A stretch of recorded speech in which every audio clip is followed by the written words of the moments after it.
உண்மையான அன்பு எதையும் செய்யும். அன்பார்ந்தவர்களே, ஒருவன் மிகவும் அழகான ஒரு பெண்ணை மணமுடித்தான். அவள் மீது அளவு கடந்த பாசத்தையும் காட்டினான்.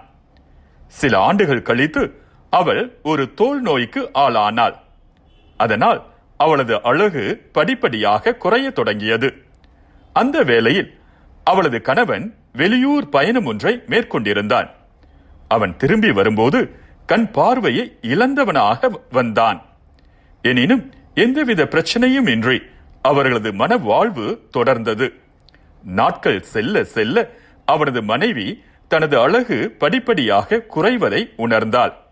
இருப்பினும் கணவன் மனைவி இருவரும் தங்களது அன்பில் எவ்வித வேறுபாடும் மாற்றமும் காட்டாது வாழ்ந்து வந்தனர். அவன் அவளை அதிகமாக நேசித்தான். அவளுடன் அன்பாக நடந்து கொண்டான். அவளும் அவனுக்கு அவ்வாறே அன்பு காட்டினாள். ஒரு நாள் அவள் இறந்து போய்விட்டாள். அவளது மரணம் அவனை மிகவும் வேதனைப்படுத்தியது. தன் அன்பு மனைவியின் இறுதி சடங்குகளை நிறைவேற்றிவிட்டு அவன் வீடு திரும்பிக் கொண்டிருந்தான். அவன் திரும்பி வரும்போது அவனுக்கு பின்னால் இருந்து ஒருவர் அவனிடம், "நீ எவ்வாறு தனியே நடந்து செல்லுகிறாய்? இதுவரைக்கும் நீ உன் மனைவியின் உதவியுடன் அல்லவா நடந்தாய்?" என கேட்டார். அதற்கு அவன், "உண்மையில் நான் குருடன் இல்லை.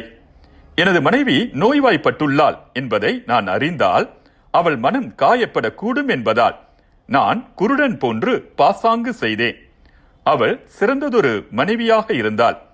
அவள் அழகு குறைந்து கொண்டு வந்ததால் எங்கே நான் அன்பு காட்டாமல் போய்விடுவேனோ என்ற பயம் அவளுக்கு வராமல் இருப்பதற்காக நான் குருடன் போன்று பாசாங்கு செய்து வந்தேன். துவக்கத்தில் அவளிடம் எவ்வளவு பாசமாக நடந்து கொண்டேனோ அவ்வாறே இறுதி வரையிலும் அவளோடு வாழ்ந்தேன்" என்று கூறினான்.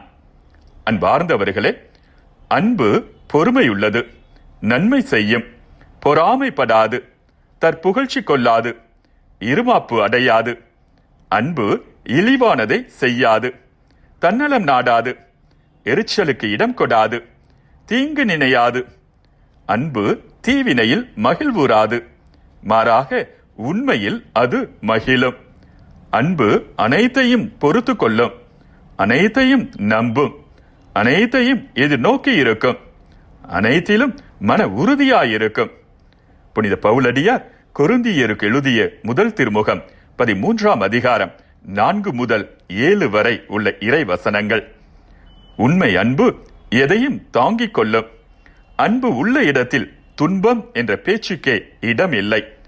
எத்தகைய சூழலிலும் ஒருவர் ஒருவருக்கு ஆறுதலாகவும் ஆதரவாகவும் இருப்பவர்கள்தாம் உண்மையான அன்பு செலுத்தும் தம்பதியர்.